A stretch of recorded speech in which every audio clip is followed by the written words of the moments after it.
สบายดีมาจะใช้น่ะไปเอาไปหน้าเรือมาหาเจ้านี่แหละสิมาหาไผไปถ่ายเชิญก็ได้ไปถ่ายถูกนางถ่ายอยู่เพื่อนเจ้านี่แล้วที่พักอาศัยของน้องเพื่อนใจเขาวายเลยได้ยินเราก็ถามว่าเขามาหาน่าจะไม่ใช่เลยไม่ได้สัมผัสเลยบ่เด้อเลยอะไรโอ้ยเนาะชิมบ่ชิมให้เบิ่งเลยว่าชิมเหมือนกันกินมาก่อนชิมให้เบิ่งแหน่ใช่ใช้ยังบ่ทันเข้าฮอดปากกันบ่แซ่บเลยอันนี้ชวนยังของเจ้าอันนี้เนี่ยชิมมาอีกค่ะนิดเดือนอันนี้ชวนยังอันนี้ชวนพักตะกี้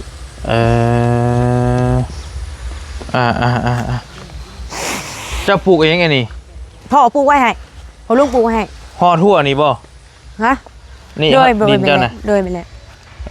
อุขยะจะยังไม่ได้จูดของเจ้าบ่นี่เลยยังไม่ได้จูดฮะมันสะสมยังไม่ได้จูดจะอะไรกันจูดนี่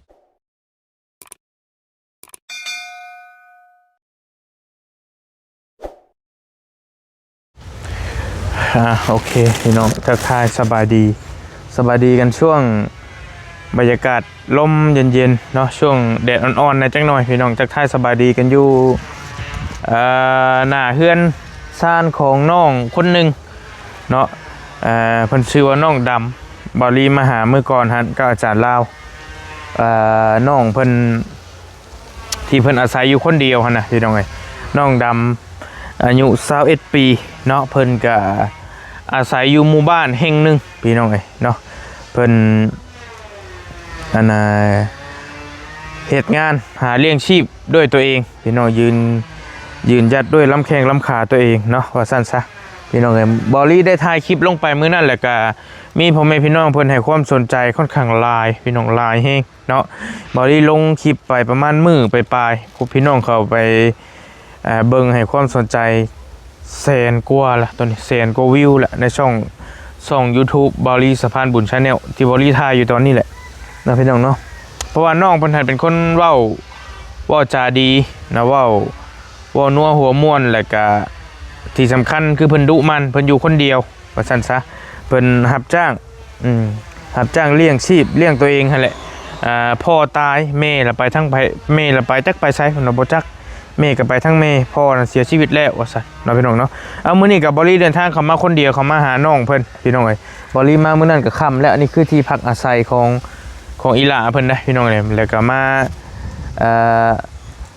ถ่ายคลิปถ่ายทำให้พี่ให้น้องเบิ่งตื้มอีกมื้อนึงแล้วก็ซื้อข้าวผัดมาฝากน้องเพิ่นแล้วก็มีอยู่ในกินอยู่ในรถบอลี่ก็จะเอามาให้น้องเพิ่นแต่ว่ามาแล้วบ่เห็นจักอยู่ไสบัดนี้ก็ได้นะพี่น้องเนาะเดี๋ยวหาน้องเพิ่นก่อนจักหน่อยโดยมาแล้วพี่น้องวงมาแล้วเสียงมาแล้ว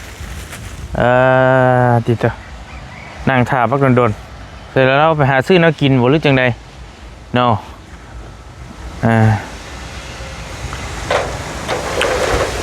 โอ้ยมันยังคือพี่หลอกใช่ป่ะว้าวไปเจ้ากันเลยคนมักรอนึกว่าพี่หลอกสบายดีมาจะใช้น่ะไปเอาไปหน้าเรือป้าเฮาบ่มาหาเจ้านี่แหละสิมาหาไผไปถ่ายเชิญก็ได้ไปถ่ายถูกนางถ่ายอยู่เพื่อนเจ้านี่แล้วเราไปเอาหน้ามาขัดจุกกันเด้อพี่หลอกว่ะจะก้นมาเนี่ยมาผู้เดียวนี่แหละเดี๋ยวทีมงานนี่แหละเพิ่นหากมาแต่อ้ายหากมาฮอดกินนี้ฮอดเตียงมันมาบ่เลยมาแหละโดยคนบักโลนึงว่าพี่หลอกเอ้ยกินข้าวแล้วบ่โอ้เพื่อนแล้วพี่น้องมาเห็นกลางเว้นนี่เพราะว่ามื้อนั้นบอลี่มากลางคืนอันนี้แหละคือที่พักอาศัยของน้องเพิ่นได้ยินเราก็ถามว่าเขามาหาอยู่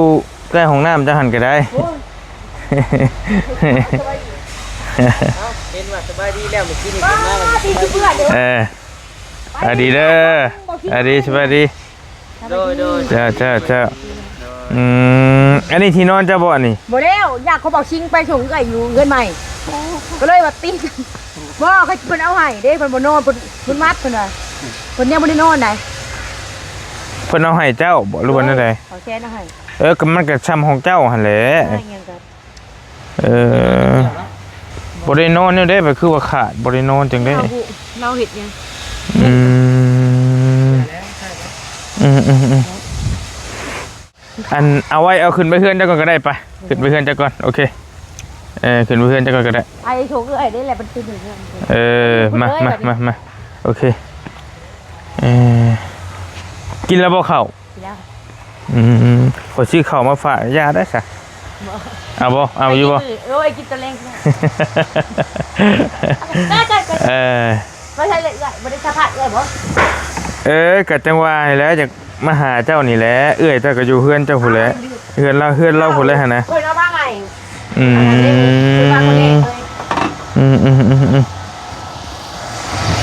โอเคอยู่นี่ก็ได้อยู่เฮือนเจ้านี่ก็ได้บ่เป็นหยังนั่งได้อยู่ที่เฮือนเจ้านี่ก็ได้โอเคข้าวได้พกได้มาเลยแบบสิปลูกพักแม่เลยบอกชิงเป็นใหม่เขาเลยโอเคนั่งลงตะกู้จักบ่ตะกู้จักสมองโอเคเมื่อดูว่าไปเราเบาลี่เนาะเจ้าก็ชื่อข่อยอยู่เนาะจักกันเนาะจกใจกันเลยบอกพอน้ำชาเจอนี่บอกว่าน้ำชากินผีหลอกคนวะคนบังหลอกว่าผีหลอกว้ายมาตัวชูมาเชียร์ก่อนยืนกันไปญาติเราเมื่อเลย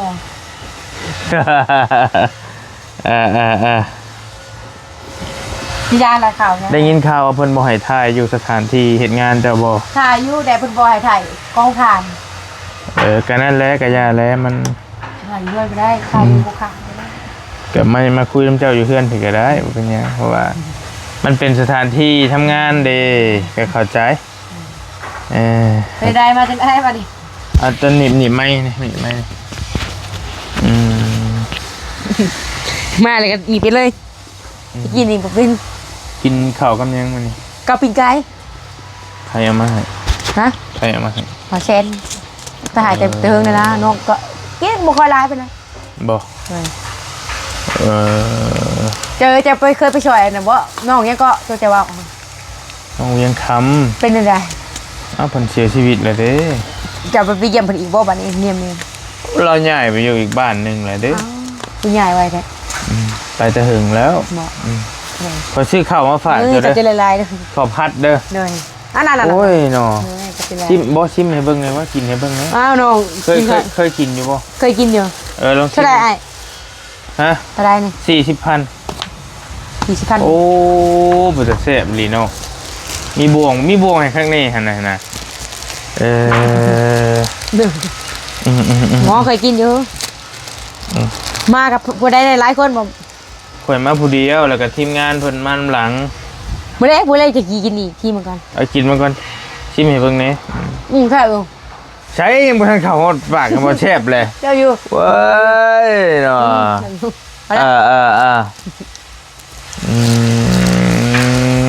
ได้กินคำเดียวนะอ้าวกินข้าวอิ่มเลยเล่นอย่ากินเองโดยมันนี่แหละหมากประเภทมันแหละกินประเภทไปได้โคกับสากมาอะไรจักแปะอยู่ใช่เพิ่นบ่ใช่เด้บ่ซิงเพิ่นนี่แหละบอกกระตุกหน่อยเพิ่นจักแล้วก่อนบ่ทันเคยไปนี่คือเห็นในคลิปมันแหละโอ้ยไปเห็นแล้วกูหมากคมลำบากแล้วหมากคมลำบากนอนพี่เนาะกินดินดีดอนแล้วแคมทากเนาะถมแล้วบ่อันนั้นเจ้าเผาเรียบร้อยแล้วควันได้ของควันทานดินอนอยู่นี่เมื่อคืนนี่กะหนาวบ่หรือร้อนหนาวช่องพื้นผมก็ได้ตุ่มบ่ห่มช่องพื้นผมพี่น้องเพิ่นว่าเจ้าแพ้ฝุ่นเจ้าเห็ดควันเด้แม่นแพ้และเจ้าบ่ใส่ผ้าปิดปากหมักเป็นไข่เป็นไอแม่นเพราะว่าเจ้าอยู่ใกล้พัดลมบ่ได้แม่อันนี้ใกล้พัดลมมันแบบสิเป็นปอดเคยเบิ่งเจ้านะคนว่าอะไร คนมันมีขี้ฝุ่นเข่าได้คนขี้ฝุ่นเข่าเนี่ยมันก็ มาไปปอด มันสิเป็นเนี่ย หายใจยากเลย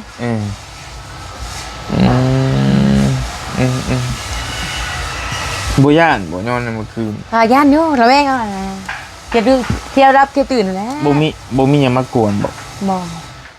ย่านคนบ่ดีบ่หยังนี่แหละมัน ด้วย เนาะมา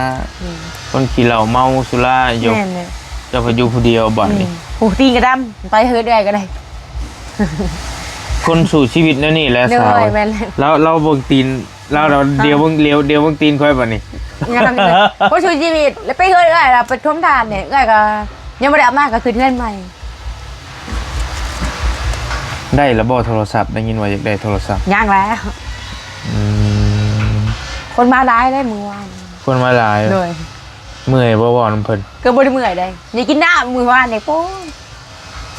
โดย เจ้าก็จื้อข่อยคักแน่อยู่เนาะเจ้าก็ เกา เนาะ หลีเนี่ยก็เขาก็เดาแหละเดาถึง ดาวถึกอยู่สองคนนั่งกันบ้ายังสองคนนั่ง อันนั้นบอวิวบอกสิ บ่บิว บอวิวก็บอกยังว่าลืม บ่บิวก็ไผตัวนั้น ลืมแล้ว ตัวนั้น คุณบอเวียด บ่เวียด บอเวียดนามบอเวียดดิ้งดาวดิ้งเดือกเคยไปนั่นมาเด้เกิดเด้ดิ้งดาวดิ้งเดือก คนได้บ่เวียดน่ะ อันนี้ คนนั่งอยู่ทางนี้ ได้ดังการซื้อหลังอันนี้ อันผูกก้มหัวนี่ บอวิว บ่บิวโอเค ดิ้งดาวดิ้งเดือกนั่นค่ะคือมาน้ำใจเลยบ่คือมาน้ำใจเลย คือมาน้ำใจอีก ยังบ่เวียดน่ะยังจะว่าน่ะ ดิ้งดาวดิ้งเดือกเลย อีหยังดิ่งดาวดึงเดือด เอาว่าภาษาเวียดใช่เรา มันแปลว่าหยังดิ่งดาวดึงเดือด บอกจะเล่าแหละบอกดินจำเราเลยมาอีกแล้วเนาะ มาอีกเลยเนาะ มาน้ำเจ้าบอกเปล่า บ่เพิ่นมาน้ำน้องบิวนั่นแหล้วบิวเจ้าของแล้วเบาล้าวน่ะผู้นั้น อาจารย์เรา บอกหยอกเราซื้อนะพาเว้า คนนั้นนั่นคนนั้นน่ะเบานิ้วบอกคนนั้น เบานิ้วแล้วพาเว้าเนาะเขาก็เว้าได้แค่ว่าแพ้พาเว้า ยังเป็นบ่าวอยู่ได้เอาบ่ คือบอกได้ อาจารย์เราเข้าพาเว้านะบอเวียดเลยไปบริเวณนี้เนาะก็ห้องเลย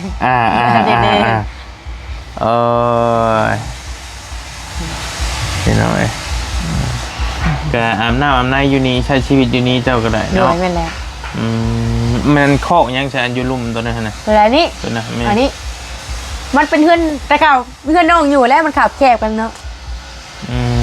แล้วก็ย่ามันอยู่นี้เหมือนไงลงนอนลุงแต่ว่าเขาอยากพูดเพื่อนบ่เขาทำไว้พูดนี่ก็ได้เปล่าลุงบอก มองอยู่มองเศร้าเจ้านี้ หน่วย พุกอยู่นี่ก็ได้ หน่วยแต่อันนี้ก็เพิ่นสิอยู่เองเพิ่น โอเคไผที่อยู่ใช่นี่ ลุงป้าอะไรแต่เพิ่นก็มาก็อยู่ในนี้ ลุงป้าอยู่ใช่ อยู่เวียงพุ่นเลยเพิ่นคือไปหาเงินหาคำเพิ่นเนาะ เพิ่นไปเฮ็ดมีลุงป้าจะไปเฮ็ดเวียกอยู่เวียง โดยไม่แล้วว่าป้าก็เพิ่นก็บ่อยากอยู่แล้วนั่นนี่ค่ะมันไปดินเพิ่นเนาะวันว่าซื้อดินไหมเพิ่นของเพิ่น เจ้าเพิ่นยังว่าอาศัยอยู่น้ำเจ้า เหนื่อยของเพิ่นเป็นไผ่เด้ แต่ว่านี่ดินเจ้าแท้ดินแม่เจ้าเนาะ โดยไม่แล้วแม่ โอเค แม่ของน้องอ่ะเป็นหลานอ้ายผู้อันลุงเขาแล้วเป็นน้องของลุงลูกอ้ายลูกน้องเขานะเขาเป็นลูกน้องแต่นี่นะ อยากได้อยู่เฮือนเจ้าก็ อยากได้อยู่ อ้าวขอถามมันคือว่าบ่จักแน่อยากได้ จากแล้วน้องก็คืดออกเนาะแล้วใครปุ๊กในนี้เราอ่ะ อยากได้ไปได้เฮือนสมมุติว่า ไปบอกคืออะไรแล้วแม่แต่เฮือนอ่ะนะ แล้วอยากได้แบบใดวะ แม่แต่แบบเอื้อยมันงามดี แบบได้เฮือนเจ้า เชิงโมเดิร์นเขาชงโมเดิร์น ชงคน เฮือนบ่ชิงนะบ่ เลย โอ้ งามได้ไปเบิ่ง จะเห็นแล้วเรื่อยๆไปมือนี่เด้ ไ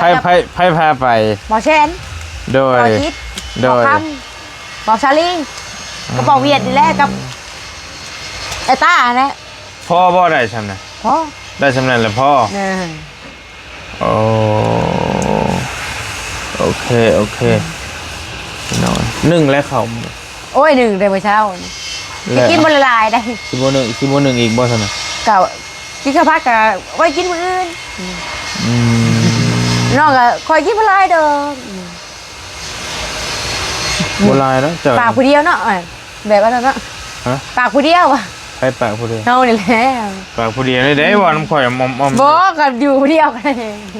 จะอยู่ผู้เดียวเจ้ากับปากผู้เดียวบ่ แม่นบ่นะไปปากผู้เดียวกินนะ เออว่าง่ายๆกินข้าวคนเดียวปากเดียว ปากเดียว มันเลยกินบหลายมาได้ กินบ่หลายพี่ไก่ก็ยังเขาซื้อมาให้บ่ใช้ซื้อมาให้เลยเอาแล้วขอเฮ็ดได้ว่ะมันกับนั่นแหละอยู่ อย่าแล้วสักเอาขึ้นนะครับ โอ้ยอย่าให้เด้อเดี๋ยวว่าอ้ายไปน้องกัน เอาปากเดียวได้ใช่ อย่าเลย ปากเดียวเลยยะ ชื่อมาใช่ ชื่ออยู่ทางเข้ามานี่แหละโอ้ อ่าน แซ่ ได้ บ วะ บ้านนั่นแซ่บได้อืม อาจารย์ลาวเขาเอิ้นว่า IVS เพิ่นฟ้าเอิ้นเฮา ไอเวียดกับตังหาก บ่ ปาเวียดกับตังหากนี่บ่าวนี่กับตังหากคนละคน คนบ่ แม่น ก็คือกัน หุ่นมันจอยคือกันเด้ โดย อ่า อาจารย์ลาว เจ้า อันนั้นผู้หนึงก็ IVS อืมคอยเข้ามาเยี่ยมยามถามข่าวเจ้าคอยมาถ่ายคลิปเจ้าลงมื้อนั่นแหละมี FC พ่อแม่พี่น้องเพิ่นมักเจ้าหลาย โดย เพิ่นว่าเจ้านั่นอารมณ์ดี อารมณ์ดี แล้วก็สู่ชีวิต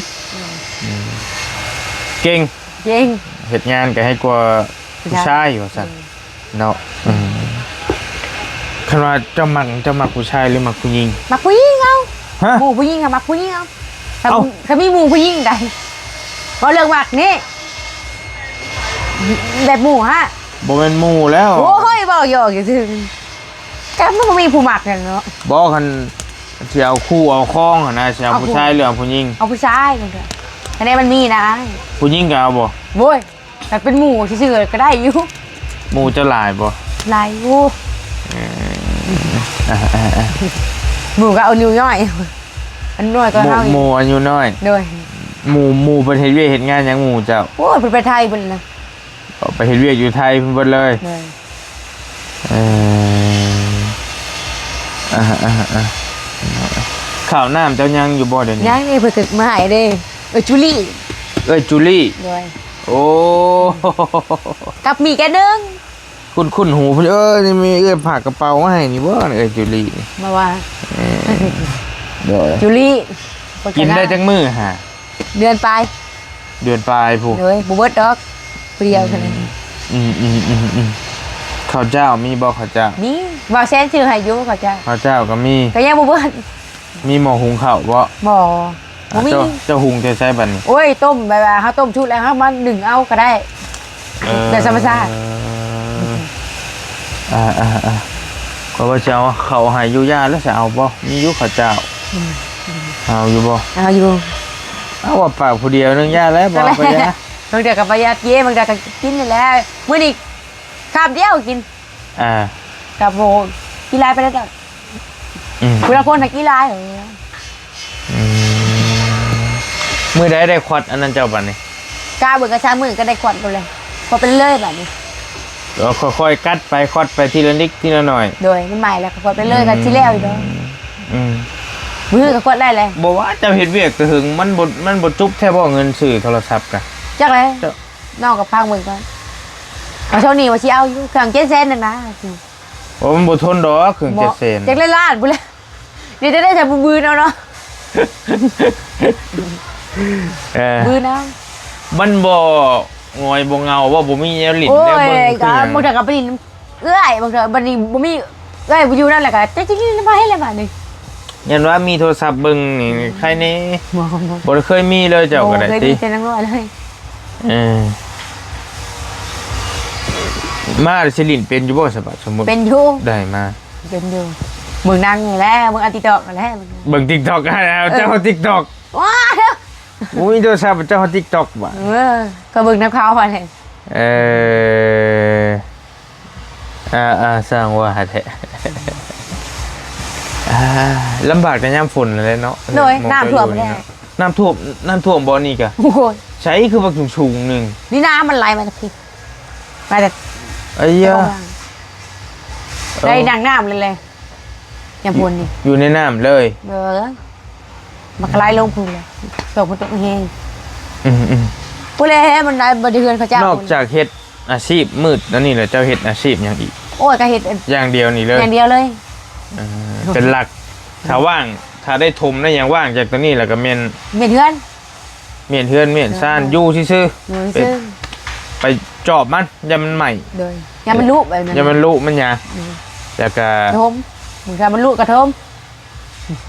อืม มาชิปลูกพักอะไรเบอร์ดีก็แบบว่าไอ้มาเลยเนาะจะได้พักมาเนี่ย แต่ก่อนเจ้าเขาโรงเรียนอยู่ใส่ นี่แหละ ทางใดโรงเรียน พี่ โอ้อันทางมาหั่นเนาะ เดินไปแล้ว หาบวก6เท่าไหร่ โอ้โหโดนกูไปยืนแล้ว หาบวก5เท่าไหร่ โดนกูไปยืนแล้วนอกกับบริเวณไปเลย ซองกับซองเอามาใส่กันเป็นเท่าไหร่ ฮะ2 กับ 2 3บอก ซองกับซองเป็น3 เหมือนบ่ บอกว่าเฮ้ย อยู่นอกกูเป็นเล่นเดี๋ยวนี้เนาะนอกกับยาน้อยเนี่ยว่ะก็เลยออกซะ เจ้าไปซื้อเครื่องซื้อของเจ้าได้ซื้อเป็น เป็นแต่ยังเด็กกับเป็น เจ้าไปซื้อขนมถุงละ5,000เจ้าเอาเงินใบ20,000ให้เขาสิทอนเจ้ามาเท่าไหร่ 15 นี่ เรา คือ ก็ จัก เป็น แบบนี้ ก็เป็นอันนี้อันนี้เรื่องเลขกับเป็น เออคนหาคนเอาออกไป2คนเดือนเท่าไหร่เหลือ คน แต่ หา คน คนออก2 คนก็เดือนละ3 เหลือ เด็กก็เป็นอยู่เด้มันให้บวกเลขผัดบวกบ่เป็น คนหาคนกับคน6คนมารวมกันเป็นจักคนเอา คนหาคน6 คนก็เป็น11 แน่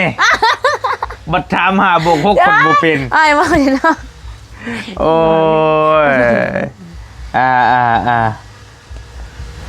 คันมักผู้บ่าวมักคนรอหรือมักคนรวย ก็บ่มากมาได้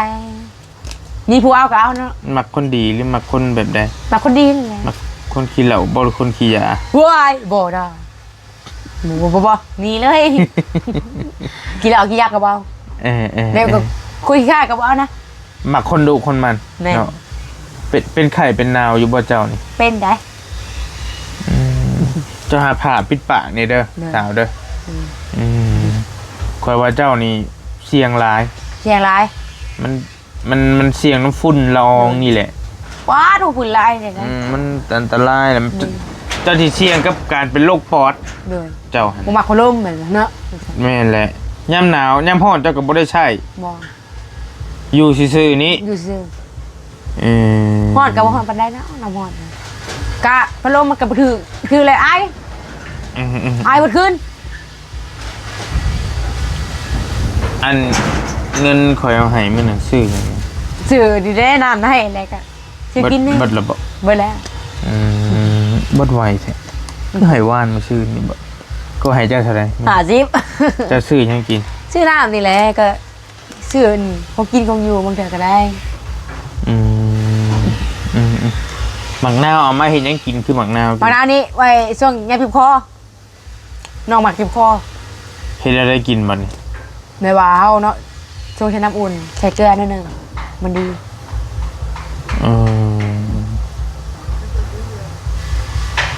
โอเค อาศัยใจปังนาวนะ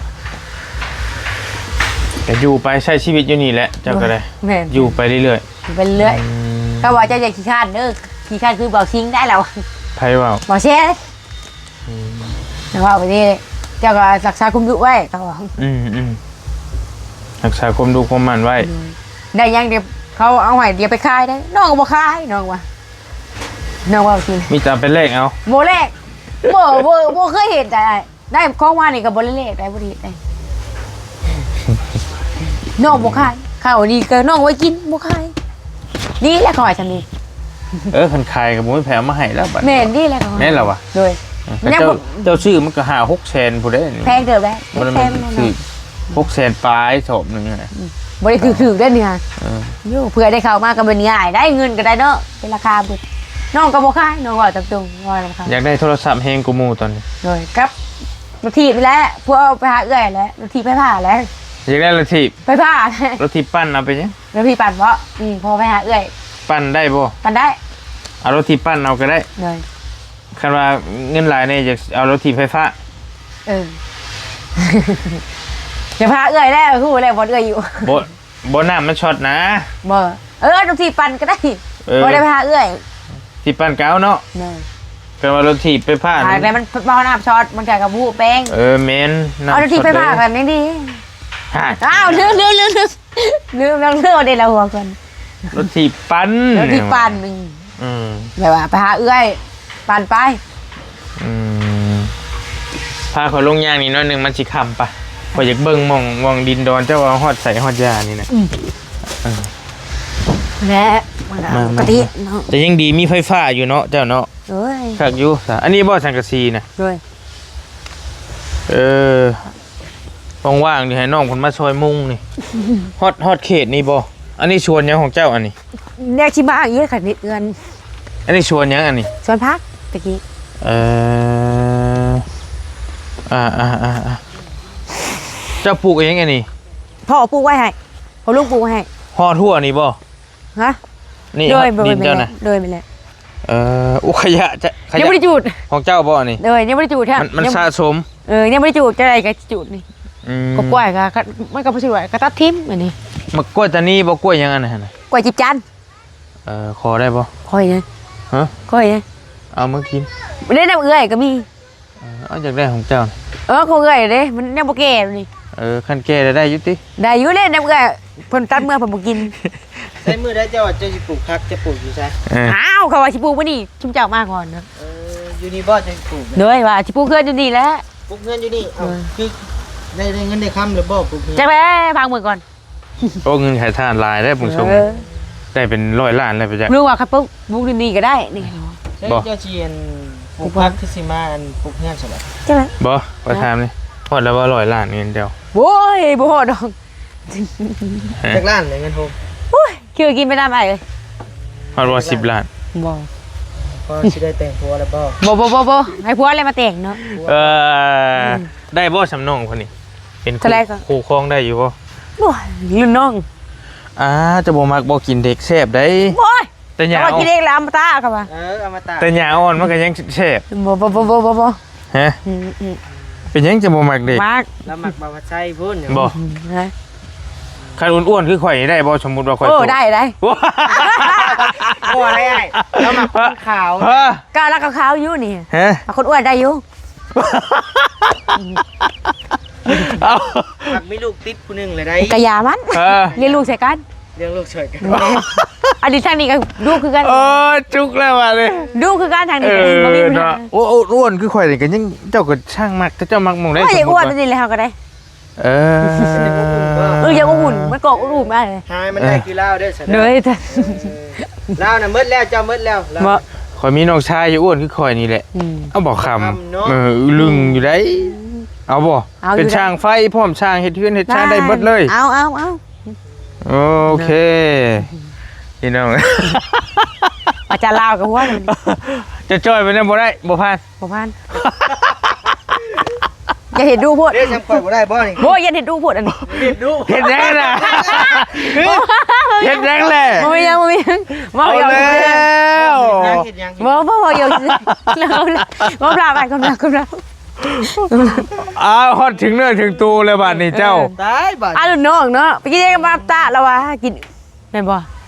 คันเลยได้บัดนี้ได้ แม่นบ่ ฮะ แม่นบ่ แม่น แน่ มันบ่แม่นหรอกเจ้าว่า ชอบแรกก็อ้วนก็พวกเบิ่ง โอเคมาพี่ซ้ำข่อยนี่พ่อเบิ่งอยู่ มึง บ่ได้แล้ว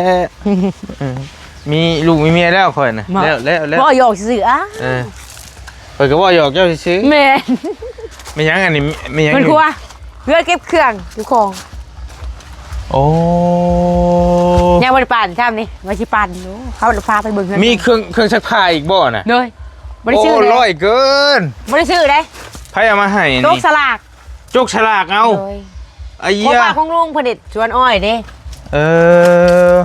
และอันนี้ห้องน้ำเจ้า เลย ขอเบิ่งได้บ่ ได้อยู่แต่ก็บ่ได้เข้าอาบบางเทื่อกันเลยบางเทื่อก็เปลงหน้าอาบนี่ ขออนุญาตเด้อ เลย อยากรู้ว่ามัน ไม่ไปหา บ่ ประ มี มา ลา ณ ย นี้ เลยอาบอันนี้ แต่เฮิงไงนี่เนาะห้องน้ำเจ้านี่ หาก็เฮ็ดปีนี่แหละ เฮ็ดเองพี่อ้ายเฮ็ดให้ มันบ่เป็นเฮ็ดเองไงน่ะ บ่พี่อ้ายเพิ่นเฮ็ดให้ พี่อ้ายเฮ็ดให้ เพิ่นบ่เอาเงิน อืม เบ่3ล้านนั่น อืม ถ้าได้สาวเฮือนก็อยากปลูกเฮือน อันนี้บ่สาวเพื่อนเจ้า เลย โอ้ยมันดอกบ่เลย ดอกบ่ ไปแต่เอาดอก แม่นความ โอเคชนะเดียวค่อยสิเวลาสิไปเอาเขามาให้เลย คุยกับ เบานี่เพิ่นก่อนเด้อสวัสดีก่อน สบายดี พี่สวัสดีพี่ สบายดี เดี๋ยวขอยามมันค่ำเด้อ เลย สู้ๆเด้อสาวเด้อจังใดก็ได้ เลยเลย เดี๋ยวสิมาเยี่ยมมายามใหม่โดย เลย ไปโอเคพี่น้องนี่ก็เป็นที่พักอาศัยของน้องสาวเพิ่นพี่น้องเพิ่นก็เป็นผู้สาวนะ21ปีที่บริถามเพิ่นนั่นแหละอยู่โตวคนเดียวแล้วก็บ่มีที่เพิ่งพาว่าซั่นพี่ก็อยู่ทั้งพี่น้องก็อยู่ทั้งน้องพ่อก็ไปทั้งพ่อแม่ก็ไปทั้งแม่แล้วเราก็ยืนหยัดด้วยลำแข้งลำขาของตัวเองว่าซั่นเนาะพี่น้องเนาะอันใดๆก็แล้วแต่ก็ฝากพี่ฝากน้องติดตามในตอนต่อๆไปเนาะติดตามชีวิตเราในสำหรับคลิปนี้บริไปก่อนแล้วบ๊ายบายช่วงแรงพี่น้องเจอกันใหม่